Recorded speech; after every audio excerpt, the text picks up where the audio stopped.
Sud Radio, le 10h midi, mettez-vous d'accord, Stéphanie Demuru.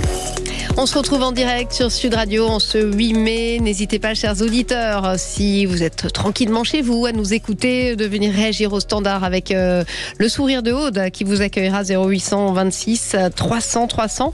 Je reçois maintenant Denis Jacquet, président de Top Crime, président de l'Observatoire également de l'ubérisation. Denis Jacquet qui va nous parler de la Chine, puisqu'il a écrit... bonjour Denis Jacquet, tout d'abord. J'allais faire ma petite introduction, mais je vais la faire quand même. Pourquoi votre prochain patron sera chinois, avec en exergue peut-on renverser la vapeur avant qu'il ne soit trop tard aux éditions Erol? C'est un titre un petit peu provocateur, mais tellement vrai, non? Tellement vrai, oui, parce que finalement, très trivialement, la Chine est en train de progressivement toucher le jackpot et s'offre le monde en bloc. C'est-à-dire que ce qui nous a un petit peu inspiré comme Eric quand on a fait ce livre, c'est qu'il faut se remettre 3-4 ans en arrière. Le monde ne voyait que les GAFAM, donc ces fameuses grandes sociétés américaines, les Google, Microsoft, etc. On analyse le monde à travers l'évolution et le rapport de force avec les GAFAM. Il n'y a pas un institutionnel, vous parliez tout à l'heure dans le reportage précédent où votre invité de la déconnexion de nos élites, qui est une réalité depuis tellement longtemps. Alors effectivement, ils comprennent pas grand-chose à beaucoup de choses, mais là pour le coup, à la Chine, c'était même pas de la non-compréhension, c'était du non-intérêt. Et on s'est dit, mais en fait, la Chine est en train de devenir une puissance majeure. À l'époque, Eric Schmidt, qui dirigeait Google, disait ils sont bientôt aussi forts, voire plus forts que nous, sur l'intelligence artificielle, qui est quand même la technologie qui va permettre de dominer le monde demain. Et tout le monde a les regards braqués sur les États-Unis, et personne ne sait ce qui se passe en Chine.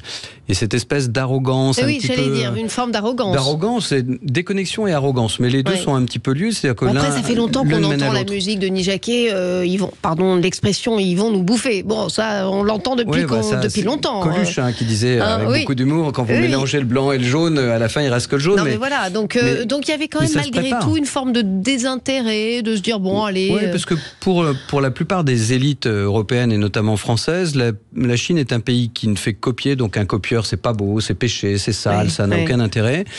Ils innovent pas, ce qui est juste l'inverse de ce qui se passe. Et puis surtout, c'est pas un régime démocratique tel que nous on l'entend. Donc c'est tel qu'on l'imposait au monde, mais on peut y trouver quand même beaucoup d'avantages, mais on voit aussi qu'aujourd'hui, c'est plus un mot qu'une réalité. On voit les débats de ces dernières semaines, on s'aperçoit qu'en fait, gangréné par l'extrême gauche, aujourd'hui, et le mainstream, on s'aperçoit que la démocratie, c'est plus un mot très enflé qu'une réalité quotidienne. Donc on s'est dit, mais il faut qu'on réveille un petit peu les gens là-dessus, les institutions, les entreprises. On a du renseignement qui est censé nous donner des informations, enfin en tout cas c'est ce qu'on attend d'eux a priori, donc ils devraient vous dire mais la Chine avance à toute vitesse, ses plans quinquennaux marchent formidablement bien, il faut le savoir, les dirigeants, 80% des dirigeants chinois sont des ingénieurs, ils comprennent la technologie, ils comprennent tout ce qu'il faut faire aujourd'hui pour s'imposer au monde. Et puis surtout, ils ont une revanche à prendre sur l'humanité, parce que les Anglais et les Français les ont décimés au 19e siècle, les ont étouffés sous la guerre de l'opium, leur ont piqué toutes les innovations. Expliquez-nous, qu'on s'arrête quelques instants, parce que ça, peut-être que nos jeunes auditeurs, pas téléspectateurs, auditeurs, ignorent ce pan, d'ailleurs d'autres aussi. Il y a cet esprit, selon vous, revanchard de la Chine. Oui, c'est clair. Au-delà de la revanche, c'est surtout une expérience douloureuse. Et à un moment donné, quand on a eu mal, on n'a pas envie que ça apparaisse à nouveau. Donc la Chine a toujours dit, les étrangers ont toujours été pour nous une source de malheur. Oui. Donc dès qu'ils sont arrivés chez nous, ils ont tout pris, ils ont ruiné à l'époque l'empereur, ils ont assassiné, ils ont mis notre peuple sur l'opium, ils l'ont asservi, ils ont piqué toutes nos innovations, puisque la Chine était au contraire un pays extrêmement innovant dont on a réimporté la plupart des innovations. Puis maintenant, elle dit, c'est mauvais copieur, on a juste commencé par le faire. Il faut quand même rappeler qu'à cette époque-là, la Chine était la première puissance commerciale mondiale. Donc, on a quand même été détrôné des gens qui étaient beaucoup plus forts que nous. Et donc, en fait, le chinois, aujourd'hui, c'est dans l'ADN. Oui, c'est-à-dire que l'étranger, il est tolérable pour ce qu'il peut apporter. Il est intolérable le jour où il veut prendre le pouvoir sur quelque chose. Ce qui fait que toute entreprise qui va s'installer là-bas, elle est la bienvenue tant qu'on peut absorber son savoir-faire, sa technologie. Vous avez essayé? Vous êtes allé là-bas justement? Non, mais on observe par contre toutes les entreprises qui sont allées, les grandes américaines, les grandes françaises, en fait tous les gens de Peugeot, de Citroën vous raconteront leurs expériences extrêmement malheureuses. Et une fois qu'ils ont absorbé le savoir-faire, non seulement ils l'améliorent, et c'est ça le génie chinois, c'est la capacité d'innover et de transformer à partir de quelque chose qu'ils ont copié, comme ils le font avec l'écriture, tout petit. Donc pour eux, copier, c'est pas péché. Bon.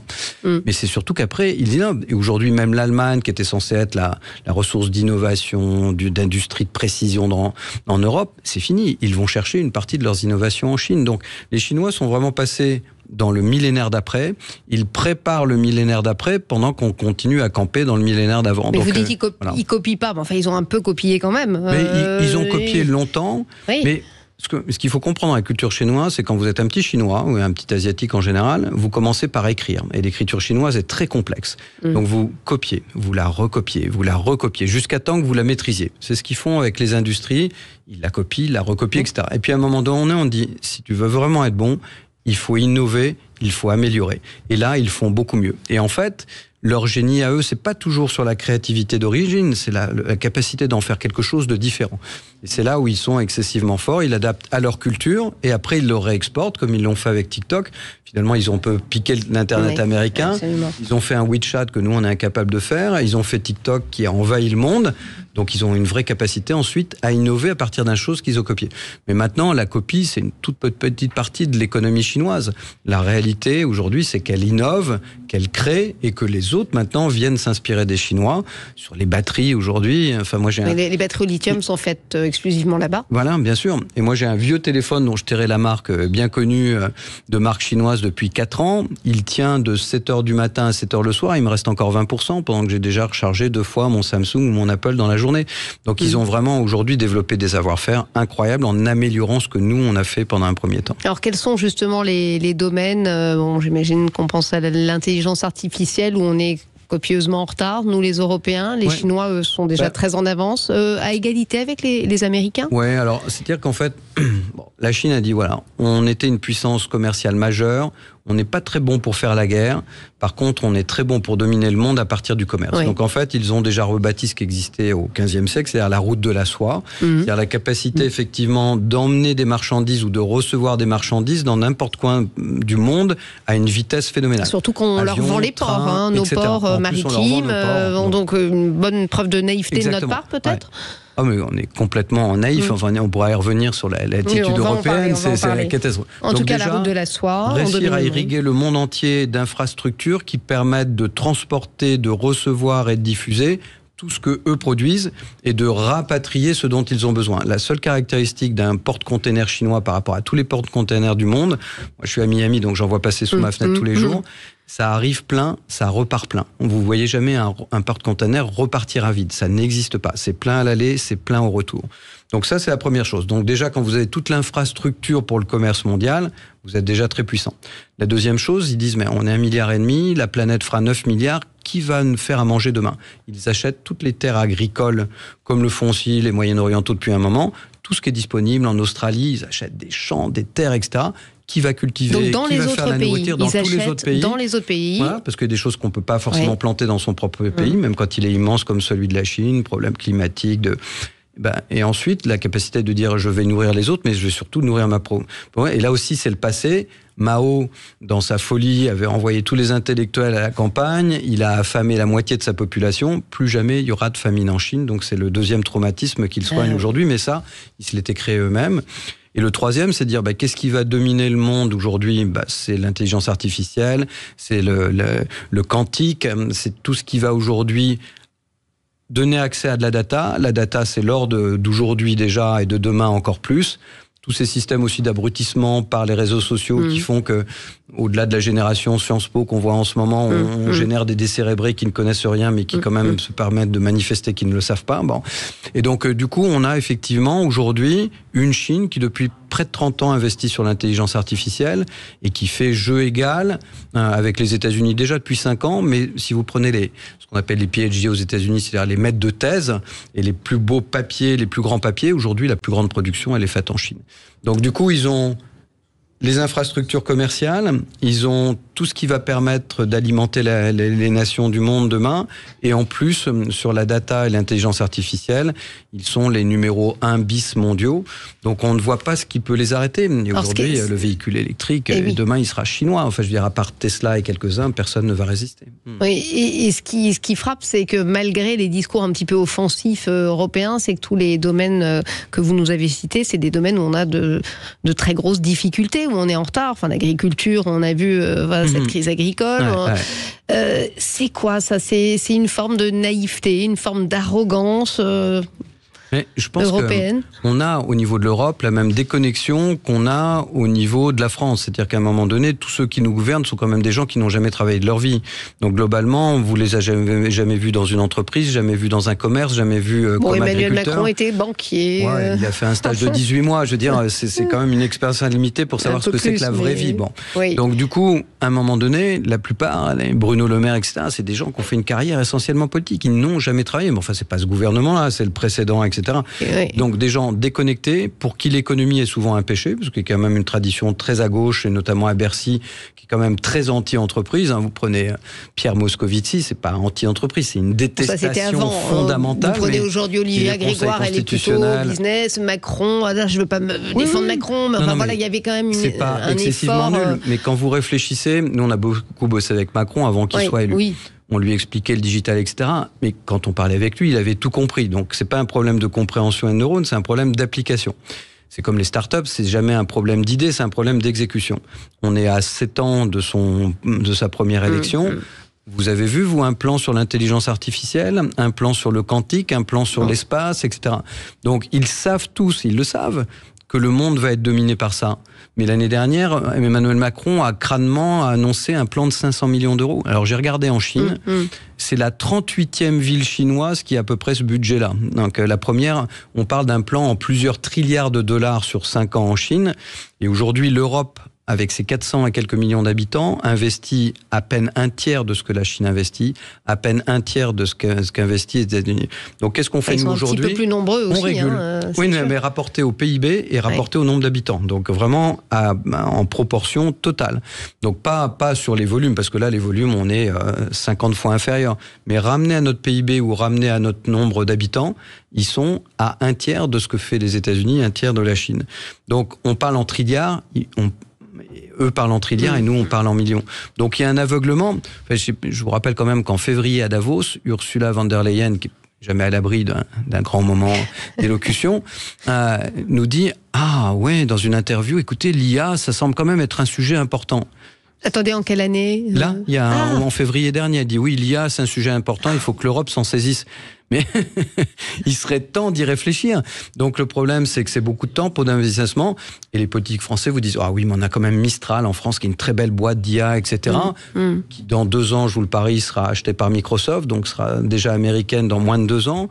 Qui a levé 100 ou 200 millions. Pendant ce temps-là, Sam Altman sur OpenAI aux États-Unis a déjà levé plus de 20 milliards. Donc je veux dire, voilà, on sait tout de suite qui va conquérir le monde avec ses 500 millions, ses 100 millions, 5 milliards. Donc c'est une déconnexion, c'est une non-réalité. Et ensuite, l'Europe a dit, puisqu'on ne sait pas faire, puisqu'on n'a aucune ambition et aucune vision, on va réguler. Donc l'enfant, aujourd'hui, ils ont un discours offensif. Voilà, discours offensif, réalité défensive. Justement. Donc en fait, c'est une équipe de défenseurs. On va en parler, Denis Jacquet, puisque je rappelle le sous-titre de votre titre, pourquoi votre prochain patron sera chinois, c'est peut-on renverser la vapeur avant qu'il ne soit trop tard. Oui, on va en parler, on va voir si c'est vraiment trop tard dans quelques instants. Sud Radio, le 10h midi, mettez-vous d'accord, Stéphanie de... Sud Radio, le 10h midi, mettez-vous d'accord, Stéphanie Demuru. Mettez-vous d'accord avec nous-mêmes, puisque on n'est pas en profond désaccord. Denis Jacquet, président de Top Cream, président également de l'Observatoire de l'ubérisation, qui a écrit il y a quelques années aux côtés de Homéric de Sarthe, pourquoi votre prochain patron sera chinois. Est-ce qu'on peut renverser la vapeur avant qu'il ne soit trop tard, aux éditions Erol? Vous êtes quelques-uns à réagir quand même en ce 8 mai, 0826 300 300, et on prend tout de suite un auditeur, Olivier, qui nous appelle du Val-de-Marne. Bonjour Olivier, vous vouliez... Bonjour Madame de Demuru, bonjour Monsieur Jacquet. On est ravis de vous avoir. Merci de remplacer André Berkoff en partie, parce qu'il n'est pas là dedans. Irremplaçable, André Berkoff, mais voilà. Oui, on fait de notre j'adore Saint-André, dira-t-on. On l'embrasse d'ailleurs. Je vais dire plusieurs choses sur la Chine. Ils sont diaboliquement intelligents. Ce sont des gens, par exemple, on prend un aspect industriel, le rail, c'est-à-dire, si vous prenez China Railway High Speed, c'est-à-dire c'est une société d'État chinois qui a réuni plusieurs autres compagnies. Et en fait, ils ont retourné l'arme contre nous puisqu'ils ont pris, par exemple, l'ICE en termes de technologie et une partie si votre invité me corrige, le Shinkansen japonais. Et ils déferlent sur l'Europe de l'Est massivement avec leurs trains, bien entendu, et face à Bombardier qui a été absorbé par Alstom avec difficulté. C'est-à-dire que le problème, nous, c'est l'Europe. L'Europe est un frein au développement de nos compagnies en France. Par exemple, pour que Bombardier soit absorbé par Alstom, la Commission européenne de Bruxelles, maudite soit-elle, a demandé à ce que Alstom cède des sites historiques comme celui de Reichshofen. Donc, grosso modo, on n'est pas à armes égales face aux Chinois. Les Chinois cannibalisent les 2/3 des marchés mondiaux en termes de trains à haute vitesse. Le Japon a la faculté de se protéger parce qu'ils sont pas stupides. Le Shinkansen et ses technologies, sans toucher les rails, en l'occurrence, font que ils ont compris ce que font les Chinois. Et les Chinois aussi sont diaboliquement intelligents en Afrique. Ils ne donnent pas de leçons de morale comme nous les Français historiquement par rapport à la colonisation. Ils arrivent, ils font du business et surtout quand ils prêtent de l'argent entre 20 et 40, 60 milliards de dollars à des pays africains pour des infrastructures. Et leur dit, si vous ne remboursez pas, on prend une concession de 60 à 100 ans sur vos ressources pétrolières, gazières et minières. Et en fait, c'est vraiment, quand je dis intelligent, ils font pareil. Ils sont par exemple en Bolivie. En Bolivie, Morales, qui était un échec total sur le lithium. Moi, je suis opposé au lithium parce que c'est une pollution monumentale à extraire. Et ben maintenant, c'est les Chinois qui extraient et qui financent l'extraction du lithium, en l'occurrence, et ils concluent partout des alliances, en l'occurrence. Donc en fait, tant que la France sera dans l'Union européenne, et l'Union européenne est incapable de se protéger, puisqu'on a des gouvernements incompétents, incapables, qui sont complètement désaxés de la base. Donc voilà, c'est par sur les nouvelles technologies, merci. Ou autre, Merci voilà. Olivier, on va laisser répondre Denis. En tout cas, merci à vous de votre intervention qui était fort intéressante. Denis Jacquet nous en a parlé de ces Chinois. Voilà, la route de la soie, qui achètent des ports maritimes, qui investissent en Afrique. Et puis Olivier le remarquait, pas de leçon de morale. Alors c'est vrai qu'on a vu la visite de Xi Jinping. Alors, il y a toujours le petit chapitre. On lui a parlé des droits de l'homme comme s'il allait s'effrayer devant Emmanuel Macron qui lui parle des droits de l'homme. Et puis cette question de l'Europe. Ça vous a d'ailleurs choqué que Ursula von der Leyen soit constamment aux côtés d'Emmanuel Macron pour recevoir le président chinois? Ça dit quoi, ça, Denis Jacquet, justement, dans notre relation avec eux? En termes de communication, pour Macron, c'est habile, parce que dire, voilà, c'est l'Europe qui vous reçoit et pas seulement la France, forcément, c'est plutôt 440 millions de personnes que 68 millions, donc c'est censé impressionner un petit peu plus. Bon, je suis pas sûr qu'il soit reparti estomaqué, mais bon, Ursula von der Leyen, moi, j'ai rien contre cette femme en particulier, mais quand vous regardez son bilan de ces dernières années, c'est juste une catastrophe. D'abord, elle s'est exprimée sur tous les sujets sur lesquels, normalement, elle n'est pas censée avoir ni une compétence ni une intervention. Son seul sujet, pratiquement, ces dernières années, c'est l'Ukraine. Il y a quand même d'autres sujets dans le monde, même si c'est un sujet important, qu'il a à nos frontières, que c'est géopolitique. Mais il y a quand même quelques petits autres sujets à traiter. Et c'est surtout, effectivement, cette incapacité à traiter les autres sujets stratégiques qui m'inquiètent. Aujourd'hui, l'Europe, on le voit depuis plus de 17 ans, année après année, décline. Donc ça devrait quand même interroger à un moment donné. Est-ce que la France ferait mieux seule, ou c'est un boulet, la France, pour faire face à la Chine? La France a... C'est-à-dire, aucun des pays européens n'a la capacité de résister à la Chine. Bon, donc de toute façon, notre avenir ne peut s'écrire que dans une Europe, mais pas dans cette Europe-là. C'est-à-dire dans une Europe avec une vision. Et à nouveau, je le rappelle, quand vous êtes gouverné par des gens, certes peut-être communistes, encore d'apparence, mais qui sont des ingénieurs, c'est quand même des gens qui ont travaillé, qui savent ce que c'est qu'un principe de base, de la technologie, etc. Ils la comprennent. Ceux qui nous gouvernent, à un ou deux près, ne savent pas. Vous leur parlez d'intelligence artificielle, au bout de 10 secondes, ils n'ont plus rien à dire. Ils ne savent même pas comment ça fonctionne et ce que ça peut donner. Donc, il y a une vision qui est très forte, il y a une stratégie qui est forte. Bon, il citait l'Afrique. C'est vrai qu'en Afrique, que je connais extrêmement bien, ils sont aussi sans état d'âme. C'est-à-dire que on parlait de morale, c'est plutôt sans état d'âme. C'est-à-dire ils arrivent avec les ouvriers dans des containers.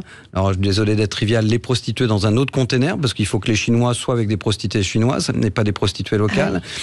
Ils arrivent avec tout. Ils copient même des produits africains qu'ils vont faire fabriquer en Chine pour les réimporter en Afrique. L'Afrique n'y gagne strictement rien. Par contre, ils corrompent à tout vent. C'est-à-dire que non seulement ils investissent, mais la corruption est colossale. C'est-à-dire quand vous regardez les commissions que versent les Chinois pour prendre les marchés, elles sont absolument astronomiques.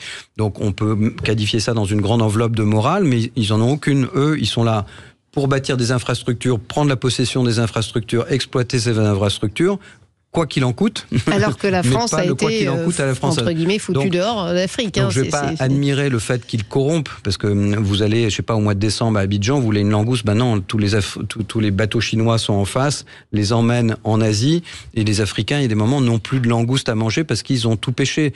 Donc, je veux dire, je ne suis pas admiratif de la façon dont ça se passe, je suis admiratif de la stratégie qui, malheureusement, est redoutablement efficace, est en train de nous absorber, et seuls les États-Unis aujourd'hui sont capables de les contrer. Et si parce que vous ne nous avez toujours pas dit si on pouvait renverser. Vous posez la question, est-ce qu'on peut renverser la vapeur avant qu'il soit trop tard? Alors, je pense qu'il faudrait déjà renverser la table à l'Europe et effectivement transformer la gouvernance de l'Europe de façon hallucinante, c'est-à-dire avec des gens à leur tête qui soient vraiment des visionnaires et qui ont vraiment une ambition pour l'Europe et pas des technocrates ou des gens déconnectés de la réalité.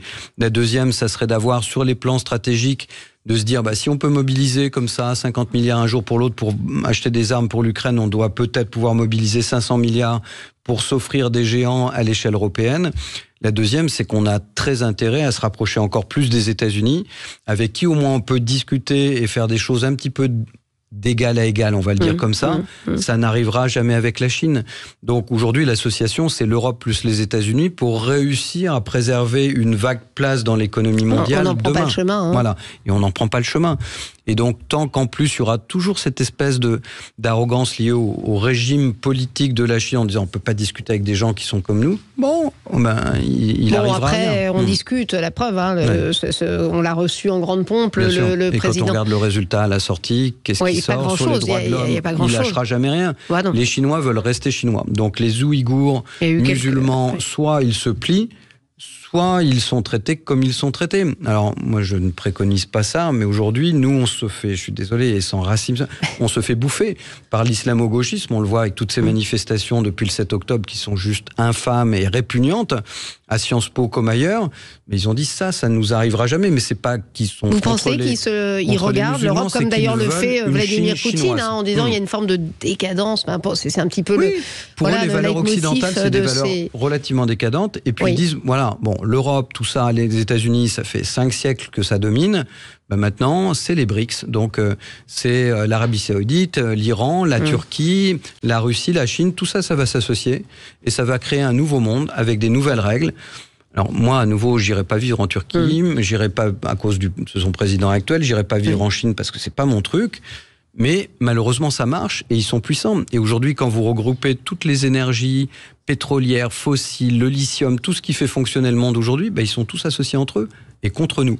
Pas contre nous au sens petite compétition gentille, compétition extrêmement agressive et en disant mais regardez à 30 ans si vous voulez une source d'énergie mais est-ce qu'on a des armes? J'entendais quelqu'un tout à l'heure dire autour de la table on n'est pas armes égales, c'est notre auditeur d'ailleurs Olivier. C'est juste intellectuellement qu'on n'est pas armes égales. Est-ce qu'on a le pouvoir de lutter Un continent de 447 millions devrait être capable de faire ce qu'un continent presque de 300 et quelques millions aux États-Unis fait, c'est-à-dire qu'elle a les moyens de mobiliser des financements.